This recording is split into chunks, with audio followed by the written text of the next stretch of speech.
और वैसे भी न्यूजीलैंड को भाई अर्थक्वेक प्रोन कंट्री बताया जाता है, यहाँ पे कभी भी अर्थक्वेक आ सकता है। क्राइस्टचर्च पूरी सिटी एक टाइम पे भाई यहाँ पे बहुत ही तगड़ा भूकंप आया था, सब कुछ तबाह हो गया था। तो अब वो तबाही के बाद इन्होंने कैसे वापस से बिल्डअप किया और क्या इंफ्रास्ट्रक्चर है वो सब आपको अच्छे से दिखाऊंगा इस वाले व्लॉग में। वैसे तो देखो बिल्डिंगें वगैरह काफ़ी मॉडर्नाइज्ड कर रखी है इस टाइम पे। ये सामने भाई मैं पहुंच चुका हूँ यहाँ की काफ़ी फेमस स्ट्रीट पे, मेनली यहाँ पे जैसे कैफेज बार्स आने देते भाई। देख लो कितना स्लो स्पीड ला रहे हैं, मेरे ख्याल 10-15 की स्पीड से ला रहे होंगे।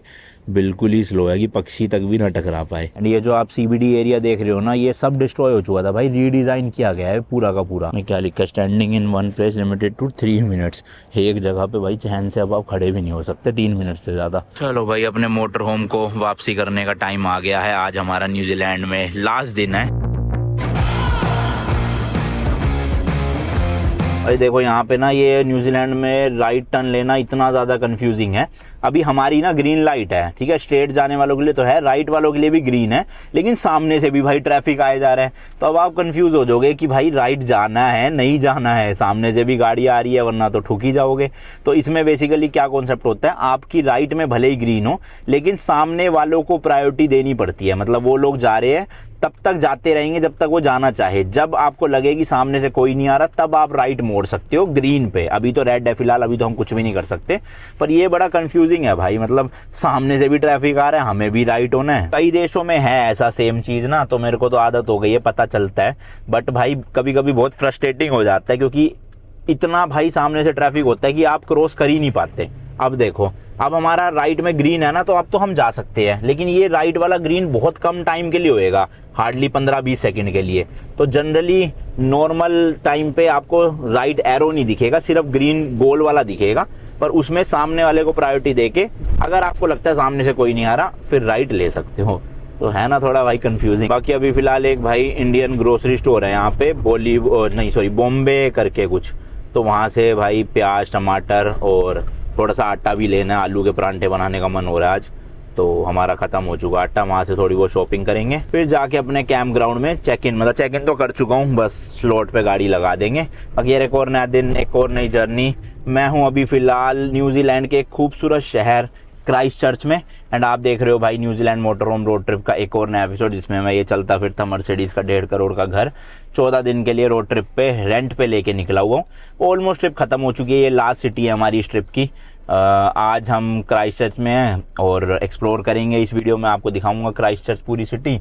एक टाइम पे भाई यहाँ पे बहुत ही तगड़ा भूकंप आया था, सब कुछ तबाह हो गया था। तो अब वो तबाही के बाद इन्होंने कैसे वापस से बिल्डअप किया और क्या इंफ्रास्ट्रक्चर है वो सब आपको अच्छे से दिखाऊंगा इस वाले व्लॉग में। फिलहाल के लिए चल के ज़रा शॉपिंग करी जाए और कुछ खाना बनाया जाए। ये है भाई देखो बॉम्बे बाज़ार के नाम से काफ़ी बड़ा ग्रोसरी स्टोर है, यहीं पे लगा दी अपनी पार्किंग मोटर होम की। खाली सही पड़ा है सब कुछ एरिया। चलो यहाँ पे भी सही सिस्टम है भाई, ओपन में चीज़ें मिल जाती है, जैसे बासमती राइस आटा, तो जितना लेना है उतना ले लो। हमने देखो जैसे 1 किलो 2 किलो 5 किलो की ज़रूरत ही नहीं थी भाई, आधा किलो ही ज़रूरत है अब 2 दिन के लिए, तो हमने 2 आधा किलो के हिसाब से ले लिया, बहुत है। ऐसी आटा भी थोड़ा सा ही लेंगे बस। भाई गाड़ी बेचने की मार्केटिंग देखना, चलते फिरते ही $8,000 भाई ने पर्चा ही लगा दिया। लो भाई लो पहुँच गए अपने कैंपर वैन, जहाँ हम खड़ी करेंगे। हॉलीडे पार्क नाम है, तस्मान क्राइस्टचर्च का। तो ऑलरेडी चेक इन हो चुका है, स्लॉट नंबर मिला था हमें 19, तो डायरेक्ट ही चलते हैं भाई। ये है भाई अपना स्लॉट 19 नंबर, ये देखो मस्त है भाई। मतलब अभी तक का मेरे को लग रहा है सबसे साफ़ सुथरा और ऑर्गेनाइज्ड कैंप पार्क है ये। बिल्कुल मस्त सीमेंटेड रोड है यहाँ पे, तो गाड़ी जरा सी भी इधर उधर वो नहीं होएगी रुकी हुई। तो भाई अभी हम लगाने लगे थे 19 नंबर पे। एक चाइनीज़ लड़की आई, वो कह रही कि हम ना 4 गाड़ी लेकर आए हुए हैं। तो यहाँ पे एक्चुअल में 4 गाड़ियों का स्लॉट है, 19 20 21 22। तो वो कह रही हमारी 3 गाड़ी है तो यहाँ पर है, लेकिन हमें एक जगह मिल नहीं पाई क्योंकि वो ऑब्वियसली हमें मिल गई थी 19। तो उनकी 7 नंबर है चौथी गाड़ी की। तो वो कह रही आप चेंज कर लो प्लीज़, सामने ही है वैसे तो, और ताकि ये लोग चारों गाड़ियाँ एक ही जगह पर लगा लेंगे। तो देखो अभी रिसेप्शन से कंफर्म कर रहे हैं कि ऐसा है पॉसिबल या नहीं, क्योंकि जो हमने वाली 19 नंबर ली है ये प्रीमियम कैंप साइड है, बिल्कुल वॉशरूम के पास में। अब इनकी 7 नंबर प्रीमियम है या नॉर्मल है वो देखना पड़ेगा, क्योंकि अगर नॉर्मल हुई तो भाई फिर तो क्यों ही चेंज करना जब हमने एक्स्ट्रा पैसे भरे हैं प्रीमियम के लिए, ना। बाकी लेट्स सी, अभी पता चलेगा। 7 नंबर है तो सामने ही, वैसे तो खैर वॉशरूम इतना दूर नहीं है, पास ही है बिल्कुल, हार्डली 10 कदम चलना पड़ेगा एक्स्ट्रा। तो देखते सही है, ये चारों लोग साथ हो जाएंगे, चारों गाड़ियाँ। ये देखो लेफ्ट में एक ये लगी पड़ी है, दूसरी ये लग गई है, और अभी ये 2 और लगेगी, एक जहाँ हमारी खड़ी है वहाँ, एक उसके आगे। तो ये कह रहे हैं यहाँ पे हमें लगाने दो। और शायद से ये है 7 नंबर इस वाले ट्रक के साथ में, ईसुज़ू का ट्रक है ना, शायद से, कंफर्म नहीं हूँ। तो ये होगी तो भाई क्या ही है, एक रोड ही तो क्रॉस करके जाना है, इतना फ़र्क नहीं है कुछ। भाई सिलेंडर ना हमारा एक ख़त्म हो गया, तो मिले तो 2 थे सिलेंडर, बट भाई ये बदलने के लिए खुल के ही ना दे रहा ये चीज़। ऐसे लिखा तो है इसमें कि ओपन इधर की तरफ, यानी क्लॉकवाइज घुमाना है, पर भाई पूरा जोर लगा लिया, देखना हाथ के लाल हो गया, पर ये खुल नहीं रहा। तो अभी वो जो नहीं थे, मैंने दिखाया था आपको, चाइनीज़ या जो भी मलेशियन, उनसे बोला है वो कुछ औजार लाएंगे यहाँ, फिर इसको खोलेंगे। हो गया भाई, वो प्लास से ले आए थे कुछ, प्लास से तो जल्दी खुल गया, हाथ से नहीं खुल पा रहा था, तो चेंज कर दिया अल्टा पल्टी। चलो लेट्स गो। पनीर बना रहे थे हम, तो ये पनीर हमने ओकलैंड से ख़रीदा था। यहाँ पे मसाला रेडी हो गया था, मतलब आधा बन भी चुका था, एकदम से गैस चली गई तो फिर सिलेंडर बदलना पड़ा। इधर भाई आटा और आलू का मिक्सचर रेडी है आलू के परांठों के लिए। आई नो ज़्यादा हैवी हो जाएगा आलू के परांठे के साथ पनीर की सब्जी, बट बहुत दिन से भाई आटा गया ही नहीं था पेट में, चावल पे ही जी रहे थे। मैंने कहा आज अच्छे से खाएंगे बढ़िया। तो चलो कुकिंग वुकिंग करते हैं ख़त्म और खाना खाते हैं। गुड मॉर्निंग जी, गुड मॉर्निंग। सुबह से भाई मौसम ख़राब है, बारिश आ रही है, आपको पता नहीं दिख नहीं रहा होगा क्योंकि पानी ना रुक नहीं रहा है एक जगह, ये देखो, लेकिन रोड पूरी गीली हुई पड़ी है और बारिश भी आ रही है। अगर यहाँ देखोगे इससे पता चल जाएगा। अभी तो थोड़ी स्लो हो गई है, सुबह तेज़ हो रही थी। लग रहा है भाई आज का दिन तो वेस्ट जाने वाला है। क्राइस्ट चर्च घूमने का प्लान तो था, बट बारिश में तो कहाँ ही घूमूंगा। वैसे थी 1-2 जगह ही देखने की भाई, यहाँ की मेन एक स्ट्रीट है और 1-2 ट्रैम वगैरह चलती है यहाँ पे, और एक चर्च जो अभी बन रहा है, तो है तो 2-3 चीज़ें ही देखने की। अब रुकती है बारिश तो देखो, अब तेज़ हो गई।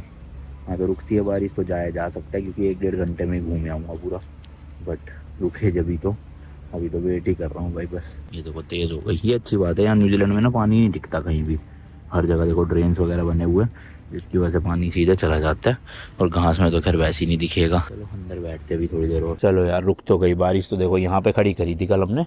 एक्चुअल में हमारा जो स्पॉट मिला था हमें, वो मिला था ये वाला, हाँ 19 नंबर।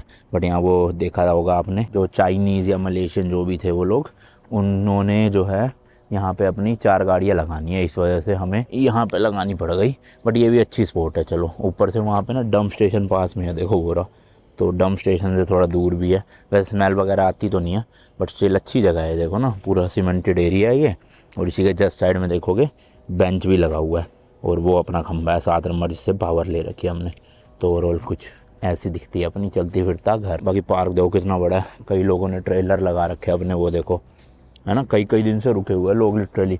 प्लस इनके होटल रूम भी है, ये देखो, अगर आपके पास कैंपर वैन नहीं है तो इस तरह के होटल रूम ले सकते हो।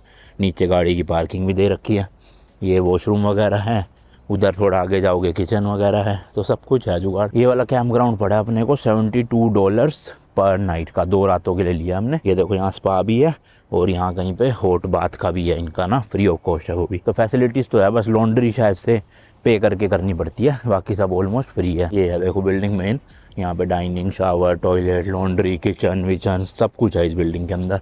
मतलब ये एज आ शेयरिंग वाली होती है, जितने लोग रुके सब लोग आके यूज़ कर सकते हैं। इवन भाई बारबेक्यू का भी सिस्टम है, ये देखो मस्त अपना पकाओ, यहाँ बैठ के खाना खाओ। और यहाँ से सिटी सेंटर है अराउंड भाई 5 किलोमीटर दूर। मोटर होम में ले जा नहीं रहा, यहीं पे रख के जा रहा हूँ। बस चलती है यहाँ से, सस्ती की सस्ती, 15-20 मिनट में सिटी सेंटर पहुँचा देगी। वहाँ पे पार्किंग का भी लफड़ा नहीं होगा।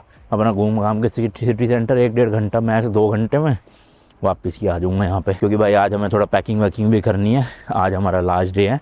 कल हमें ये मोटर होम वापस करके फ़्लाइट लेनी है बैक टू इंडिया, ठीक है जी। तो इसलिए थोड़ा टाइम चाहिए आज, और बारिश भी रुकी है, पता नहीं कब तक रुकी रहेगी, कभी भी चालू हो सकती है। गूगल मैप के अकॉर्डिंग यहीं कहीं पे बस स्टॉप है इस वाली लाइन में, पता नहीं, अब मेरे को प्रॉपर बस स्टॉप दिख तो नहीं रहा। बोर्ड एक वो है दूर कहीं पे, पता नहीं, तो देखते हैं चल के। 27 नंबर बस लेनी है अपने को। और भाई देखना मौसम वेदर ऐसा हुआ पड़ा है, शाम के 5-6 बज गए हो, जबकि अभी दोपहर के 2-2:30 बज रहे हैं सिर्फ। घर वर देखो भाई इस तरह से बने हुए हैं यहाँ पे, काफ़ी मतलब शांत सा एरिया है ये। सिटी सेंटर से दूर है ना थोड़ा 5-6 किलोमीटर, तो इतनी ज़्यादा वो शाम के टाइम भी भीड़ भड़क्का या शोर शराबा नहीं था। अब यार बस स्टॉप तो है, वो रहा बेंच लगा हुआ ना, 3 मिनट में आने वाली है बस। मेरे को रोड क्रॉस का समझ नहीं आ रहा, कहीं भी ज़ेब्रा क्रॉसिंग ही नहीं है भाई। मैं इतना ढूंढ आया, मेरे को लग रहा है जो बीच में बने हुए हैं ना, यहीं से रोड क्रॉस करते होंगे ये लोग जिनके घर है। तो देखता हूँ ट्राई करके, पता नहीं अब भाई सही कर रहा हूँ या नहीं, बट मैं कई देर से भाई चल रहा हूँ, है ही नहीं ज़ेब्रा क्रॉसिंग। देखूँ क्या करके, है तो खाली भाई, करता हूँ चलो ट्राई। ये पहुँच गए भाई सामने, 27 नंबर बस का वेट करना है। पता नहीं हर स्टॉप पे बस यहाँ रुकती है कि नहीं रुकती, बट कोई खड़ा होता है तो शायद रुक जाती है। और यहाँ लिखा भी होगा रूट वूट कुछ नंबर, बस नंबर नहीं लिखा हुआ है यार यहाँ पे। और ये जो लिखा है ना किया ओरा, इसका मतलब होता है हेलो, मतलब ये माउरी लैंग्वेज है यहाँ की। वैसे तो मैं बता चुका हूँ, फिर भी बताता हूँ जो लोग पहली बार देख रहे हैं। तो जब यहाँ पे यूरोपियंस नहीं आए थे उससे पहले यहाँ के नेटिव इंडिजिनस लोग जो थे उनको माउरी लोग बोला जाता था, माउरी ट्राइब के लोग थे वो।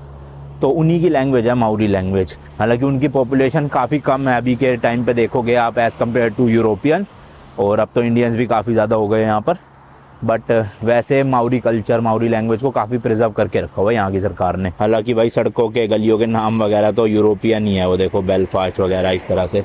और बस यहाँ से आएगी, सिटी सेंटर है इस तरफ, आने वाली है, 1 मिनट दिखा रहा है 27 नंबर। ये सही है भाई, बेंच लगा रखा है, भले ही शेड वेड नहीं है, बारिश में भीगोगे आप, बट बेंच तो है। इन चीज़ों के मामलों में तो भाई जापान की तारीफ करनी पड़ेगी। उनका जो पब्लिक ट्रांसपोर्ट का इंफ्रास्ट्रक्चर है ना भाई, क्रेजी है। चाहे वो मेट्रो, सबवे, या फिर कुछ सिटीज़ में ट्रैम हो गई, ट्रेन्स हो गई, बुलेट ट्रेन्स हो गई, या बसेस हो गई भाई। एक एक बस स्टॉप भी, कहीं कहीं जगह तो AC वाले बस स्टॉप भी है या हीटर वाले।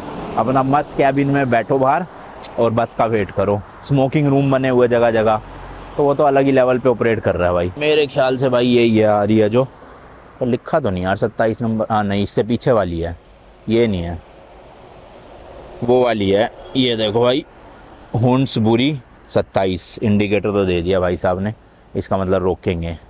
तो वही कार्ड टैप करना पड़ेगा भाई, अपना 4X कार्ड कर दूंगा। आके भाई सीट पे बैठ नहीं जाना तब तक इन्होंने बस चला ही नहीं, क्योंकि गिर सकते हो ऑब्वियसली। वरना कुछ देशों में आपको पता ही है भाई, बस में चढ़ते ही पहले ही बस चल पड़ती है, अंदर बंदा गिरे या कुछ हो, आपने कुछ संभालना है। बट यहाँ पे और जापान में भाई बड़ा स्ट्रिक्टनेस है इस चीज़ को लेके। जब तक बैठ नहीं जाते तब तक बस चलेगी नहीं, और जब तक आपका स्टॉप आके बस रुक नहीं जाती आप खड़े नहीं हो सकते। लो जी लो, पहुँच गया हूँ अपने स्टेशन पे। और इन बसों में क्या सीन है, क्राइस्टचर्च में ना एक्चुअल में फ्लैट फेयर है। मतलब आप कितने भी स्टेशन जाओ, 1 2 3 4, या बस के बिल्कुल एंड स्टेशन तक, आपको $3 की फ़ीस पे करनी है। डिपेंड करता है आपकी एज कितनी है। जैसे जो 19 से शायद 24 साल वाले, उनके लिए $2 या $2.5 है, और मेरे लिए $3 हो गई, और जो ओल्ड सिटीज़न है उनके लिए और कम होएगी। तो इसलिए एक बार मैंने कार्ड टैप करा एंट्री के टाइम पे, और उतरते वक्त कोई कार्ड टैप करने की ज़रूरत ही नहीं पड़ी, क्योंकि भाई ऑब्वियसली मतलब फेयर फिक्स्ड है तो $3 ही कटेंगे। तो मोटा मोटा 57 रुपीज़ का $1 चल रहा है, तो 175-80 रुपये लगा लो आप। यहाँ पे अपने 15 स्टॉप लगभग 5-6 किलोमीटर आने के लग गए। इस तरह का भाई सिटी सेंटर है। ये देखो बिल्डिंगें वगैरह, क्या मस्त आर्ट कर रखा है। हालांकि आप देखोगे ना भाई, ये सिटी सेंटर जो है 2010 और 2011 में 2 बड़े अर्थक्वेक आए थे यहाँ पर, और क्राइस्टचर्च में इतनी तबाही मची थी, स्पेशली 2011 वाले अर्थक्वेक से। अभी उसकी थोड़ी बात करते हैं ज़रा। फिलहाल मैं लोकेशन लगाता हूँ मेन जो यहाँ की स्ट्रीट है ना, वहाँ तक के लिए। वैसे तो देखो बिल्डिंगें वगैरह काफ़ी मॉडर्नाइज्ड कर रखी है इस टाइम पे, है ना, पूरा ग्लास वगैरह। और सामने देखोगे ये थोड़ी सी ओल्ड टाइप की बिल्डिंग है। मेरे को तो ये चर्च लग रहा है शायद से, नहीं अच्छा कोई कैफ़े बनाया हुआ है। ये लग रहा है चर्च भाई, बट एक्चुअल में कैफ़े है। देखो ना बाहर लोग बैठे हुए हैं। नाम भी क्या रखा हुआ है, चर्च ब्रू पब। बताओ, पब है चर्च की उसमें। ये पहले शायद से चर्च हुआ करता था, अब पब बन गया। ये देखना भाई कैसे मस्त सा बना हुआ है, और पेस्टल ग्रीन टाइप का कलर यूज़ करा हुआ है। बट आप देखोगे भाई कुछ बिल्डिंगें, ये देखो भाई कैसे तबाही हो रखी है, अबेंडेंसी कुछ है ही नहीं शायद से, ऐसा लग रहा है इसमें, है ना। लेकिन काफ़ी हद तक अब वापस से सिटी खड़ी हो चुकी है, सारी बिल्डिंग्स वगैरह बन चुकी है। तो ये सामने भाई मैं पहुंच चुका हूँ यहाँ की काफ़ी फेमस स्ट्रीट पे। मेनली यहाँ पे जैसे कैफ़ेज़, बार्स और इसी तरह के पब वगैरह बने हुए हैं। और यहाँ का भी आर्किटेक्चर देखोगे ना भाई आप, जैसे ये देखो मसाज वाली जो दुकान है भाई, पूरा यूरोपियन आर्किटेक्चर है, कलरफुल सी रंग बिरंगी ऐसी देखो अलग अलग तरह की बिल्डिंग है। मतलब आउटडोर आपको ना बाहर से सेम दिखेगी, बट कलर वाइज अलग अलग है। कोई ब्लू है, कोई येलो है, कोई ग्रीन है ना, कूल सी है ना बड़ी। और यहाँ से जा रही है भाई बीच से पटरी, तो ये है बेसिकली ट्रैम की पटरी, बी अवेयर ट्रैम लिखा है ना, ये देखो। तो यहाँ पे भाई इनका स्टेशन है, यहाँ से आप ट्रैम की टिकट विकेट ले सकते हो, बट अभी नहीं लेते। चलो हम चलते हैं स्ट्रीट के अंदर, और अभी यहाँ से ट्रैम निकलेगी तब आपको दिखाऊंगा मैं। ये देखो भाई, तो गाड़ी ले जाना अलाउड नहीं है अंदर। और इस जगह का नाम है न्यू रेजेंट स्ट्रीट, आप ये डाल के आ सकते हो इस तरह से। यहीं पे ही है भाई, कैथेड्रल भी एक इनका, बट ये पूरी स्ट्रीट है यहाँ से। देखो लगभग सारी बिल्डिंग वही सेम है, ये देख रहे हो, दिखने में बिल्कुल डिट्टो है ऊपर से। अब ऊपर पता नहीं क्या घर बने हुए हैं, क्या चीज़ है भाई, क्योंकि लग तो रहा है खिड़की से घर में ही है, और नीचे दुकानें बनी हुई है, ये देखो अलग अलग कैफ़ेज़ वगैरह, ये बार है, इंडियन रेस्टोरेंट भी होगा। वो देखो वोफल हाउस, ये रहा, हाउस नहीं हाउस। मन तो कर रहा है, बहुत दिन हो गए वोफल खाए, बट भाई टॉन्सिल्स हो रखी है तो इस रीज़न की वजह से मैं अवॉइड कर रहा हूँ, क्योंकि वोफल्स मुझे बिना आइसक्रीम के पसंद नहीं है, तो इसी रीज़न की वजह से नहीं खाते भाई। एशियन के रेस्टोरेंट हैं यहाँ और बार्बर शॉप वगैरह भी है। ये देखो इधर है काफ़ी सारे कैफ़े, पर मेन हाईलाइट यही है भाई, इस तरह के पूरा स्ट्रक्चर। और अभी ट्रैम अगर आई यहाँ से तो आपको वो भी दिखाऊंगा। पहले एंड तक चलते हैं स्ट्रीट के, छोटी सी स्ट्रीट है, हार्डली 200 मीटर के आसपास की होएगी और ख़त्म भी हो जाती है। कौवे देखना कहाँ कर रहे हैं। बाकी भाई ये जो क्राइस्टचर्च सिटी है ना, साउथ आइलैंड की सबसे बड़ी सिटी है। लैंड एरिया की बात करें तो अराउंड 1426 स्क्वायर किलोमीटर में फैली हुई है। और पॉपुलेशन की बात करें तो भाई 4 लाख लोग रहते हैं इस एक सिटी में। तो जो पूरे न्यूजीलैंड की पॉपुलेशन है 50 लाख, उसमें से 4 लाख तो इस सिटी में रह रहे हैं, तो काफ़ी अच्छी खासी पॉपुलेटेड सिटी है। बाकी ये रोड का भाई एंड आ चुका है, वहाँ से शुरू किया था। अब वेट करता हूँ थोड़ी देर, 10-15 मिनट ट्रैम आने का, अगर निकलेगी कोई तो आपको दिखाऊंगा, वरना आगे जाके जो स्टेशन था ना उसमें से ही मैं टिकट लेके शायद से ट्रैम का एक चक्कर लगाऊंगा भाई। मतलब ये सिटी में घूमती है पूरी मस्त, और यहीं पे आके छोड़ भी देगी शायद से, तो बढ़िया है ना भाई। वो आ रही ट्रैम देखो दूर से, अभी यहाँ तक आने में थोड़ा सा टाइम लगेगा, काफ़ी दूर है। मैं सोच रहा हूँ भाई इस तरफ से आ रही है तो उधर चलते हैं बिल्कुल रोड के एंड में, ताकि अच्छे से मतलब स्ट्रीट के बीच से निकलते हुए दिख जाए ना, फटाफट चला जाए, आने वाली है। ट्रैम का भी मेरे को मस्त कॉन्सेप्ट लगता है, बताओ रोड के बीच में ही पट रही है भाई, इसी के ऊपर से गाड़ियाँ निकल रही है, लोग निकल रहे हैं, और अभी तक तो आई नहीं भाई, आने वाली है बस। इस वाले स्टेशन का नाम है कैथेड्रल जंक्शन, तो वहाँ जाके रुकेगी अंदर, और वहाँ से हम टिकट लेके ट्रैम में गेड़िया लगा सकते हैं शायद। यहाँ बेंच बना हुआ है, बैठते हैं जब तक नहीं आ रही। वो आ गई भाई ट्रैम, देखना आगे कबूतर सा भी आ गया उसी के। कितनी पुरानी सी लग रही है भाई, और देखो लिखा भी है इसमें सिटी टूर, तो आप इसमें बैठ के पूरा सिटी का टूर ले सकते हो, और खाली लग रही है मुझे तो। बढ़िया है, चलो यार ले लूँगा। अगर देखते हैं टिकट कितने की होगी, इतनी महंगी तो नहीं होगी मेरे ख्याल से। आगे क्या है, क्या होके टोके पोके कुछ ऐसे लिखा हुआ है भाई। तो जैसे वियतनाम में नहीं है वो स्ट्रीट जहाँ पे बेसिकली ट्रेन ही निकलती है, तो वो ट्रेन है, ये ट्रैम है। ये बहुत स्लो आएगी, क्योंकि ऑब्वियसली भाई पेडेस्ट्रियन वाला एरिया है, तो कोई मतलब एक्सीडेंट ना हो, इस रीज़न की वजह से बिल्कुल स्लो लेकर आएंगे। अभी तो रुकी पड़ी है शायद, रुकी पड़ी है, अभी नहीं चल रही। सब लोग खड़े हो गए हैं भाई फ़ोटो वीडियो लेने के लिए एकदम से, अभी बैठे हुए थे सब। इधर देखो ये भी ले रहे हैं। चल पड़ी भाई, चल पड़ी, घंटी सी बजाई पहले, उसके बाद चलना शुरू किया। आने देते भाई, देख लो कितना स्लो स्पीड ला रहे हैं, मेरे ख्याल 10-15 की स्पीड से ला रहे होंगे। बिल्कुल ही स्लो है कि पक्षी तक भी ना टकरा पाए, समझ रहे हो। तो ये बोल रही है शायद इसके ड्राइवर की थोड़ा साइड हो जाओ भाई अंदर। नहीं, अच्छा हेलो कर रही है उनको। अच्छा नहीं, हाँ उस वो बच्चे की वो है ना स्ट्रोलर, उसको कह रही है कि देख लो भाई ठुक ना जाए। लो जी लो, आ गई है, ये रही फेमस क्राइस्टचर्च की ट्रैम। थोड़ा साइड हो जाते हैं भाई, अब जाने देते हैं आराम से। Bye bye, tata, see you. Pay as you enter लिखा है फ्रंट एंड में शायद से, मतलब अंदर एंटर करके पे कर सकते हो आप क्राइस्टचर्च ट्रैम पे। नो एंट्रेंस इधर से, आगे से एंट्रेंस होएगी। और ये चली गई भाई अपने स्टेशन के अंदर। और ऊपर से देखो वही ट्रैम बिजली से कनेक्टेड होती है, तो भाई तार से इनका ये जोड़ रखा होता है सिस्टम, इसी से चलती है। और वो जैसे मैंने बताया था, जैसे स्टेशन आने वाला होता है ना, टिम करने लग जाती है उसकी लाइटें। देखो ये बच्चा देखना भाई हाँ वो आगे देखो, वहाँ जाके रुकेगी अब ये ट्रैम, और वहाँ से आप टिकट लेके एक्सप्लोर कर सकते हो। तो 2-3 चीज़ें ये करने की भाई, कर लेंगे, ये देखते हैं वहाँ जाके। ये देखो भाई एक और आ गई, ये अलग कलर की है, इसमें काफ़ी भीड़ है, मतलब लोग बैठे हुए हैं इसमें। और ये हेलो बोलते हुए जा रहे हैं भाई। 1888, अच्छा जी इतनी पुरानी है क्या रियल में। यहाँ से तो इंडियन खाने की खुशबू आ रही है, पक्का कोई ना कोई रेस्टोरेंट है शायद आसपास। और ये यहाँ से कहीं से ही मिलती होगी शायद से ट्रेन की टिकट। हाँ ट्री लिखा है ट्रैम ओल्ड डे पास, पता करता हूँ कितने रुपए का, ज़रा ले लेते हैं फिर। ये देखो कहा था ना भाई इंडियन रेस्टोरेंट है आसपास पक्का, क्योंकि दूर से ही खुशबू आ जाती है यहाँ मसालों वगैरह की। इधर भी है ये शायद से, अच्छा एक ही है पूरा। भाई टिकट पूछी, मेरे को तो बिल्कुल वर्थ इट नहीं लगी। 42 न्यूजीलैंड डॉलर की है, यानी इंडिया के अराउंड 2400 रुपये की टिकट। और ये ना ओल्ड डे पास होता है, मतलब आप पास लो, दिन में कितनी बार भी चढ़ो ट्रैम में, कितनी बार भी उतरो, कहीं भी जाओ, मतलब इसके जो 15-16 स्टॉप है उनमें से। तो यार इनको वन वे मतलब सिंगल टिकट भी देनी चाहिए थी $1-2 की, किसी को मतलब खाली जस्ट एक्सपीरियंस करना हो 1-2 स्टेशन के लिए, समझ रहे हो। बट अब पूरे दिन का पास लेना भाई 2400 रुपये मेरे को तो वर्थ इट नहीं लग रहा 10-15 मिनट घूमने के लिए। तो इसलिए भाई मैंने नी ली और निकल गया हूँ दूसरी तरफ। यहाँ से ट्रैम जाती है कहीं ना कहीं। और ये बिल्डिंग देखो, गवर्नमेंट डिपार्टमेंटल बिल्डिंग, भाई साहब क्या मस्त लग रही है यार, देखना।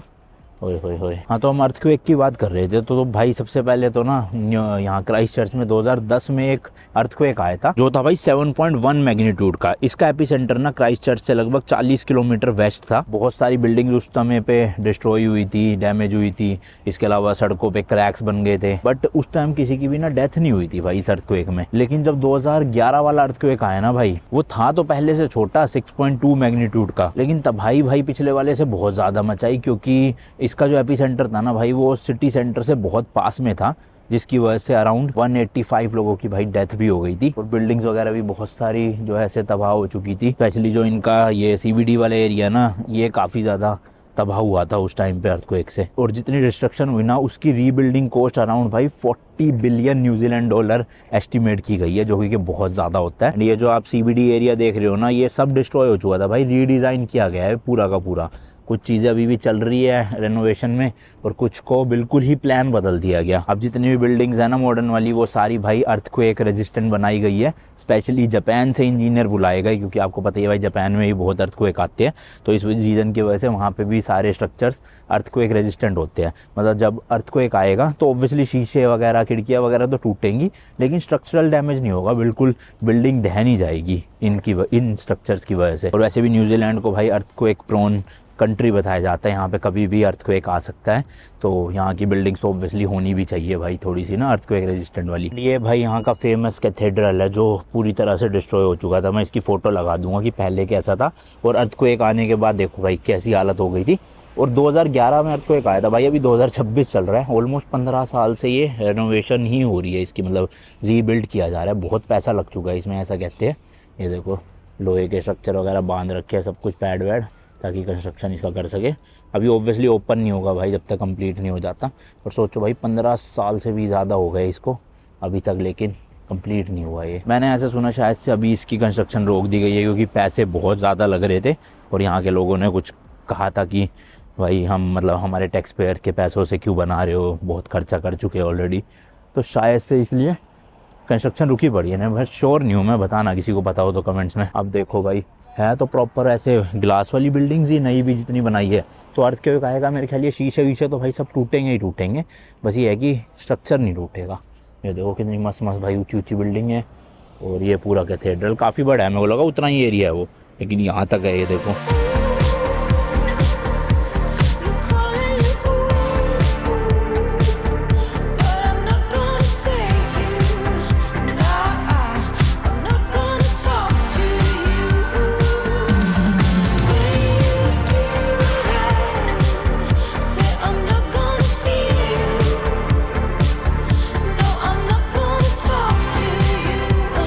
अच्छा, क्राइस्ट चर्च को ना गार्डन सिटी भी बोलते हैं, क्योंकि इस शहर में ना भाई बहुत सारे ऐसे गार्डन्स और पार्क्स आपको जगह जगह पे मिल जाएंगे। जैसे कुछ छोटे हैं, कुछ भाई बहुत बड़े बड़े भी है, तो इसलिए गार्डन सिटी के नाम से भी फेमस है ये। अच्छा, थोड़े दिन पहले तक ना भाई मुझे लगता था क्राइस्ट चर्च का मतलब जीसस क्राइस्ट का कोई चर्च है, उसके नाम पे ये सिटी का नाम रखा गया है। बट ऐसा नहीं है भाई। क्राइस्ट चर्च एक एक्चुअल में काफ़ी फेमस और प्रेस्टिजियस कॉलेज है ऑक्सफोर्ड यूनिवर्सिटी में, तो उसके नाम पे इस सिटी का नाम रखा गया है। कई लोगों को लगता होगा भाई क्राइस्ट चर्च सुन के, है ना, मुझे भी लगा था। जैसे देखो स्ट्रीट के नाम भी कैसे है, कैम्ब्रिज वगैरह, तो सारे नाम वही यूरोपियन रखे हुए एक तरह से। ये क्या है भाई, देखना लोग इतने सारे झंडे लेके घूम रहे हैं, कोई प्रोटेस्ट वगैरह चल रहा है क्या? तो चलते चलते मैं आ गया हूँ ब्रिज ऑफ रिमेम्बरेंस। उधर देखो वो रहा, वहाँ चलते हैं थोड़ा सा पैदल पैदल। मतलब भाई दूसरे देश में आके किसी दूसरे देश के अगेंस्ट प्रोटेस्ट चल रही है पीसफुली। देखो यहाँ पे न्यूजीलैंड का कुछ लेना देना नहीं है इसमें, बट स्टिल ऑब्वियसली जो लोग रह रहे होंगे यहाँ पे वो कर रहे हैं। ये पहुँच चुका हूँ मैं ब्रिज में भाई। फसाड ही है ब्रिज, क्या है मतलब एक तरह से नीचे देखोगे तो रिवर बह रही है, उसके ऊपर एक ये पुल बनाया हुआ है, उस पर ऐसे पूरा फसाड है। यहाँ कुछ कंट्री के नाम लिखे लिए, मेसोपोटामिया, फ्रांस, बेल्जियम। इधर देखो पैलेस्टीन, इजिप्ट। अच्छा जी, तो ये देखो भाई एक तरह से वॉर मेमोरियल ही है आप कह सकते हो। और ये जो नदी देख रहे हो आप, इसका नाम है एवोन रिवर। पत्ते वत्ते देख रहे हो, सर्दियों में पूरे पेड़ झड़ जाते हैं। तो इस तरफ चलते हैं भाई, इसको क्रॉस करके। यहाँ बैठने के लिए बेंचेस वगैरह बने हुए हैं, और नॉर्मल पैदल अपना लोग घूम रहे हैं। अच्छा देखो ट्रैम यहाँ तक आती है भाई, तो आप अगर ट्रैम का वो डे पास लेते हो तो जितनी जगह मैं गया हूँ भाई ऑलमोस्ट सब जगह ही आई है ट्रैम। उस चर्च कैथेड्रल के पास भी आई, इस ब्रिज के पास भी आई, तो वो जा रही है भाई। चलो इस तरह से यहाँ पे कुछ बिल्डिंग्स बनी हुई है, किंग स्नेक, बोस वगैरह ये सब। कुछ कंट्रीज़ यहाँ भी लिखी है भाई, ग्रीस, नॉर्थ अफ्रीका, इधर देखोगे इटली, यूरोप। क्यों लिखी है ये नहीं पता चल रहा मुझे, बस इस तरह का है। और हाँ भाई, क्राइस्ट चर्च को ना एंटार्क्टिका का गेटवे भी माना जाता है। वैसे तो देखोगे आप एंटार्क्टिका के लिए जो क्रूज़ वगैरह चलती है वो अर्जेंटीना से चलती है, बहुत ज़्यादातर लोग वहीं से लेते हैं। लेकिन जो वहाँ पे शेल्टर्स बसे हुए हैं, कॉलोनीज़ बसी हुई है, उनके जो ऑफिशियल लोग होते हैं उनको भी तो ले जाना पड़ता है ना एंटार्क्टिका। या फिर साथ ही साथ में देखोगे आप जो भी सप्लाईज़ वगैरह, गुड्स वगैरह, राशन पानी जो भी सब जाता होगा, तो वो काफ़ी मेजर चीज़ें यहाँ से, मतलब फ़्लाइटें वगैरह यहाँ से चलती है। यहाँ से मतलब क्राइस्ट चर्च से एंटार्क्टिका तक के लिए मेरे ख्याल से कोई भी नॉर्मल जो टूरिस्ट वाले जहाज़ है, प्लेन या शिप, क्रूज़, वो सब नहीं चलते होंगे यहाँ से। बस जो ऑफिशियल टीम मेंबर जिनके बेस है वहाँ पे, उनको ले जाने के लिए चलते हैं। तो एंटार्क्टिका पास है यहाँ से देखा जाए, पर अर्जेंटीना का जो नीचे सबसे साउथ वाला शहर है उससे तो थोड़ा दूर ही है। मैं क्या लिखा है, standing in one place limited to 3 minutes. एक जगह पे भाई चैन से अब आप खड़े भी नहीं हो सकते 3 मिनट से ज़्यादा, ये भी रूल है। मेरे ख्याल भीड़ भड़क्का होता होगा यहाँ गर्मियों के टाइम पे, अभी तो इतना ज़्यादा कुछ नहीं है। एक ये रिवर साइड मार्केट है यहाँ पर, और ट्रैम की पटरी है, ये कुछ नीचे पब्स वगैरह बने हुए हैं, बस इतना ही है भाई यहाँ पे। और वो स्कूटर है इलेक्ट्रिक वाले लाइम के। चलो ठीक है भाई, इतना ही घुमा सकते थे यहाँ पे, और कुछ तो ऐसा सच दिख नहीं रहा मुझे। वापस चलते अपने मोटर होम में और पैकिंग शैकिंग निपटाते हैं चल के ज़रा। ये बाकी भाई क्राइस्ट चर्च का पूरा मैप है, कैम्ब्रिज टेरेस वगैरह वगैरह सारी चीज़ें जो भी आप घूम सकते हो। यहाँ पे हूँ मैं इस वक्त रिवर साइड मार्केट के पास में, और तो आसपास ये बस शॉपिंग मॉल्स वगैरह ही है। कौवे बहुत है भाई, क्या करे जा रहे हैं। देखो बोटैनिक गार्डन्स भी बहुत सारे हैं घूमने के लिए यहाँ पर, तो आप जाना चाहो तो जा सकते हो। ये वॉन रिवर है जो मैंने आपको दिखाई थी अभी, इसके आसपास भी देखो गार्डन्स है काफ़ी। चलो यहाँ से देखता हूँ भाई, बस कोई डायरेक्टली जा रही होगी तो अपना मोटर होम पार्क चलते हैं। ये रिवर साइड मार्केट के अंदर तो भाई सारे खाने पीने की जगह है। देखो डोसा किचन, इंडियन रेस्टोरेंट है, और भी काफ़ी सारे रेस्टोरेंट्स है अलग अलग कंट्रीज़ के। तो सबसे पहले तो भाई फ्रेश वाटर टैंक भर रहे हैं। पता नहीं फ्रेश वाटर फुल भर के देना होता है या नहीं देना होता, बट हम स्टिल दे रहे हैं। जब कैंप साइड ले ही रखी थी तो दे देते हैं। यहीं बिजली के पोल के नीचे इन्होंने पानी का कनेक्शन लगा रखा है, पाइप जोड़ के अपना फ्रेश टैंक वाले पाइप को वहाँ मतलब उसमें स्लॉट में जोड़ दिया। अब ये फुल हो जाएगा, उसके बाद डंप करना है इसका ग्रे वाटर भी, और टॉयलेट वाली जो कैसेट है वो भी। अब डंप करने के बाद हम कुछ भी अंदर यूज़ नहीं करेंगे, क्योंकि आज ये भाई 4 बजे शाम को गाड़ी लौटानी है हमें, जिसकी वजह से अभी कैंप साइड तो हमें चेकआउट करना पड़ेगा। 10 बजे का चेकआउट था, इन्होंने फिर भी कह दिया 11:30 तक कर लो, कोई दिक्कत नहीं है। तो अब हम चेकआउट करके कहीं पे भी गाड़ी खड़ी करके पार्किंग में 4 बजे तक का वेट करेंगे, फिर शाम को होटल लिए रखा है वहाँ पे चेक इन करेंगे, क्योंकि होटल का भी चेक इन 3 बजे ही है, उससे पहले नहीं है। तो इसलिए अभी टॉयलेट वगैरह कुछ यूज़ नहीं कर सकते हम अपनी मोटर होम में, एक बार अगर अभी डंप कर दिया तो इसलिए काम निपटा लिया जाए जरा फटाफट से पहले। चलो भाई, अपने मोटर होम को वापसी करने का टाइम आ गया है। आज हमारा न्यूजीलैंड में लास्ट दिन है, और रोड ट्रिप का भी लास्ट दिन ही है भाई ये। मतलब चलता फिरता घर पिछले 14 दिन से था हमारे पास, और आज इसे फाइनल टाटा बाय बाय बोल के हम अपने प्यारे देश इंडिया चले जाएंगे। लेकिन जाने से पहले कुछ फॉर्मेलिटीज़ है वो निपटानी है, फटाफट कर लेते हैं। तो इस तरह के भाई डंप स्टेशन होते हैं जिसमें अपना पाइप कनेक्ट कर देना, यहाँ से मैंने आपको दिखाया वो पहले, और सारा किचन वाला शावर वाला पानी इसमें चला जाएगा, और कैसेट वाला भी खाली करना है टॉयलेट का। कर ही लेते हैं भाई, अब व्लॉग छोड़ो क्योंकि लेट हो रहे हैं काफी। चलो भाई, सारा प्रोसेस हो गया है। अब यहाँ से ना लोकेशन लगाते हैं अपने होटल तक की, मतलब जो होटल बुक करा है, लेकिन अभी चेक इन नहीं देंगे वो, क्योंकि 12-12:30 ही बजे है, और यहाँ से कुछ 5-6 किलोमीटर दूर है। तो 1 बजे तक पहुंच जाएंगे मैक्स टू मैक्स। वहाँ पे पार्किंग होगी उनकी, उसी में खड़ी करके थोड़ी देर अपना जितना भी बैग वैग है, कपड़े कुपड़े है, वो सब निकाल के पैक करेंगे, और फिर जैसे ही 2 या 3 बजे अपना होटल रूम की चेक इन मिल जाएगी, सारा सामान अपना शिफ्ट कर देंगे होटल रूम में, और फिर ये गाड़ी जाके मैं दे आऊंगा। एक्चुअल में जो होटल लिया वो एयरपोर्ट के हार्डली 1 किलोमीटर दूर है सिर्फ, और जहाँ पे हमें ये रिटर्न करनी है मोटर होम, वहाँ से कुछ 500-700 मीटर है। तो सब कुछ आसपास ही है, इसलिए मैंने वहाँ का होटल बुक कर दिया, क्योंकि हमारी फ्लाइट है कल सुबह 6, पता नहीं 6:30 बजे की। तो हम सोच रहे कि वहाँ होटल से ही रात को अपना मतलब 2-2.5 घंटे पहले पैदल एयरपोर्ट पहुंच जाएंगे। तो चलो भाई निकलते हैं। और आज भाई लास्ट ड्राइव है, थोड़ा शीशे वीशे साफ कर लेते हैं, धुंध हो रखी है। Let's go. अभी 1.5 घंटा है चेक इन मिलने में, तो यहाँ इतनी सारी ये गाड़ियाँ खड़ी है, यहीं कहीं लगा देता हूँ मैं अभी अपना मोटर होम तो है ही, बेडरूम है ही, आराम से रेस्ट मारेंगे भाई इसी में, वरना इनकी भी पार्किंग है शायद अंदर। वूल्सवर्थ की पार्किंग में लगा दी है पैकिंग वैकिंग करने के लिए, क्योंकि ये देखो 120 मिनट तक अलाउड होती है फ्री पार्किंग ना, मतलब 2 घंटे। एंड भाई इस ट्रिप पे हमने गाड़ी टोटल चलाई है 2550 किलोमीटर, तो 2500 किलोमीटर की ये रोड ट्रिप थी अपनी पूरी न्यूजीलैंड की, जिसमें से मेरे ख्याल से मेन टूरिस्ट वाली जो जगह थी उसमें मिलफर्ड साउंड ही हमने मिस किया है। इसके अलावा तो ऑलमोस्ट सारा घूम ही लिया। होंगी भी तो छोटी मोटी लेक्स और होंगी थोड़ी बहुत, तो वो भी जाते तो 3000 किलोमीटर बनता मैक्स टू मैक्स। तो अब मैंने आपको फर्स्ट वीडियो अगर आपने देखी होगी तो याद होगा, मैंने बताया था कि इनका ना कुछ एक गवर्नमेंट का डीजल टैक्स का है यहाँ पे सिस्टम, कि जितने किलोमीटर आप चलाओगे 4 या 5 रुपए पर किलोमीटर ये आपसे चार्ज करेंगे। तो अभी बेसिकली 2500 किलोमीटर चली हुई है, तो 2500 इंटू 5 कर लो आप, यानी 12,500 रुपए ये हमसे अभी चार्ज करेंगे डीजल टैक्स के रूप में। इसके अलावा सारी पेमेंट हो रखी थी, सब कुछ सिक्योरिटी वगैरह का जो भी सीन था। अब 12,500 रुपए इनको पे करके हम जो है अपनी गाड़ी रिटर्न करके निकल सकते हैं यहाँ से। अब कोई चलान वलान आया होगा तो पता नहीं भाई, इस टाइम पे बताएंगे या थोड़े दिन बाद ईमेल आता है, वो तो देखना पड़ेगा, पहुंच के ही पता चलेगा अभी उनके।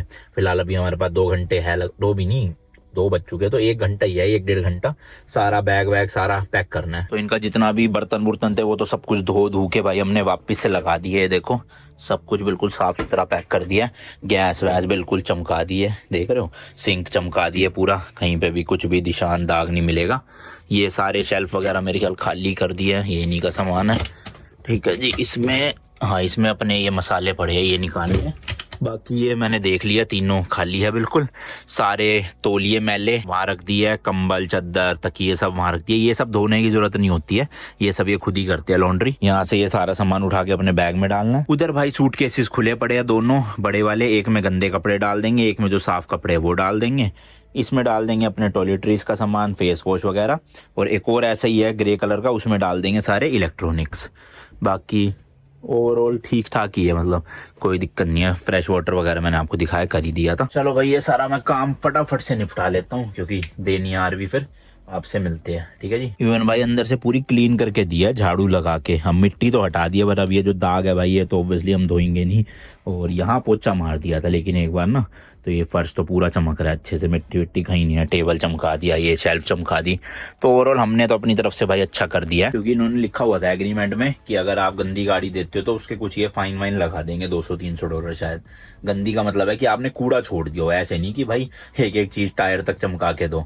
बस मोटा मोटा कूड़ा उठा लेना, मिट्टी उठा लेनी है, ग्रे वाटर ब्लैक वाटर खाली करके देना है, फ्रेश वाटर भरना है नहीं भरना वो नहीं लिखा था कहीं भी, और कुछ टूट फूट नहीं होनी चाहिए। तो टूट फूट तो वैसे भी नहीं हुई, साफ ही है सब। चलो भाई पैकिंग तो सारी हो गई है। अब ये जो सोफे को बेड बना रखा था हमने परमानेंट, क्योंकि हम हटाते ही नहीं थे इसे, सोना यही होता था, तो अब इसको भी वापस सोफा बना देते हैं। ये फट्टा हटाना है बीच का बस, और बन जाएगा सोफा। लेट्स गो जी, लेट्स गो, चला जाए। वूलवर्ट्स के साथ में ही है अपना होटल जो मैंने आपको दिखाया, वहाँ पे सारे लगेज उतारने हैं पहले, फिर इसका डीजल फुल करवा के देना है, और फिर जाके ड्रॉप करके आऊँगा गाड़ी।